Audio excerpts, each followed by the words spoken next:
everyone? It's the Nation of Podcation Daily Podcast. I'm O'Shea. Make sure you guys hit that like and subscribe button. Longtime manager of the game in Blueface, Wack 100, goes off on Big Meech, talks about how Rick Ross played Big Meech, and he should be looked at as the bad guy in this, not 50 Cent, not Big Meech, not Lil Meech. It should be all on Rick Ross. Now, as we all know, Rick Ross invited Big Meech down to down to Atlanta, invited him into his home in Atlanta and gave him a bag and allegedly gave him a watch of some sorts, and had him promote his Rick Ross car show. Also had him also was the headliner for his canceled concert, the Big Meech Welcome Home Tour, which he was one of the headliners, but didn't go down. Allegedly, 50 Cent had something to do with it. Allegedly, the feds had something to do with it. Allegedly, Big Meech couldn't be there due to his 6 p.m. curfew.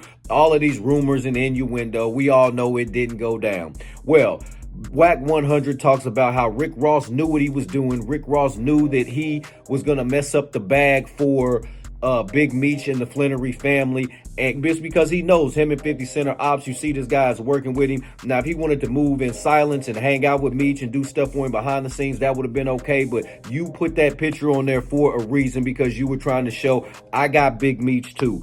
These dudes, it's all about ego with these guys, man. If you start to notice, it's all about ego. 50 Cent's ego, he wants them folks to be loyal to him. Big Meech does. He should owe him some sort of loyalty, but at the same time, that doesn't stop him from doing business with other folks. But you know how it goes down, man. Hey, if a friend of my enemy is also my enemy, so that's how 50 Cent thinks. And then Rick Ross, he was trying to play chess with 50 Cent, saying, look, I got Big Meech with me. Even though you out here repping the Flannery family, doing the BMF show, I got Big Meech with me. And if you want to cancel him, it's cool, because I'm going to get him his own TV show again, or own bigger budget movie, and all of this stuff, which we know is a bunch of BS. 50 Cent's got the entertainment world on lock.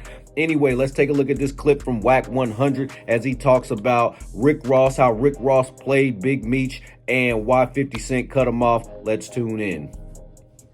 You think 50? No. Lil Meech? No. Who am I forgetting now? Rick Ross knew perfectly damn well what he was doing and what that would lead to. And if he was a real friend to Meech, unless he was looking to get 50 out the way, he would have dealt with Meech in the shadows, because he knows me and this dude who is going to react if he sees me dealing with this dude that he has business with. And there was a lot of business left to be done, right? Yeah. Rick Ross, bro, could have done whatever he was going to do in the shadows if he really honored and respected Meech. Trust me, Meech wished none of this was going on. Whatever the plan was, whatever it was laid out to be, I'm pretty sure meetings didn't happen, negotiations didn't happen, right? And we know how this go, bro. When you in a position like fifth, we know how this go when it comes to paperwork, right? Mm-hmm. Whenever you do that type of body of work, the negotiation of movie and all these other things have already been talked about. And even if they haven't been locked in to do, they're spelled out in form of a what? Option. Mm. And with these options, Vlad, is always a time limit. 1 to 3 years, 2 to 4 years, 3 to 5 years, which means 50 could say, I have 2 years to exercise my option. And what happens? The shelf. Yep. So you got to think about the whole, you got to look at the board, bro. You know that. Yeah. You text me today. Mm-hmm. You said, hey, we still on for this time? Mm-hmm. What did I tell you? I value our friendship. Mm-hmm. Right? Yeah. I was here before you. Yes, you were. Right? You know what that does? That lets you know whenever it's a thought, when it's time to do business with Wack, right? Mm-hmm. He's on time. He does what he's supposed to do. He comes in, he gives his energy, gives his thought, he drives a conversation, mm-hmm. right? So you got to think about, bro, your moves when you conduct business. Yeah. You have to think about it. But I believe Meech was a boss by his own right for so long. I don't think it was intentionally like he thought about, well, fuck 50. I don't believe Meech was on that. No, but I think he didn't. He was a boss in a different era, in a different field. He was although he tried to dabble in music, let's be clear, didn't work. He had zero success in it. That's a fact. Jeezy was the only person out of that camp who blew up, and he went to Def Jam and with Coach K. With Coach K, he did not. It wasn't BMF Def Jam. It was just Def Jam. In fact, I'd always heard stories. I don't know if it's true or not, but I'd heard stories that when Jeezy was about to sign, Jay-Z pulled him aside and said, "You need to separate yourself from these BMF guys because they're all going down." And then I remember there was friction between like Blue Da Vinci and Jeezy early on. I remember there was like a shooting. I think Blood Raw was involved in it. Well, because Blue Da Vinci was really over the music division. That was his thing. Yeah. Right? And I don't think he was in agreement with Jeezy going directly with that. He telling Meech, from me talking to Blue, bro, it's supposed to be him signing to us and we conducting the business. Right. But I think Meech was so caught up in whatever his thing was he was doing. Yeah. Man, let the little nigga go. It's cool. He's still with us. And, you know, things happen, but this gonna solidify.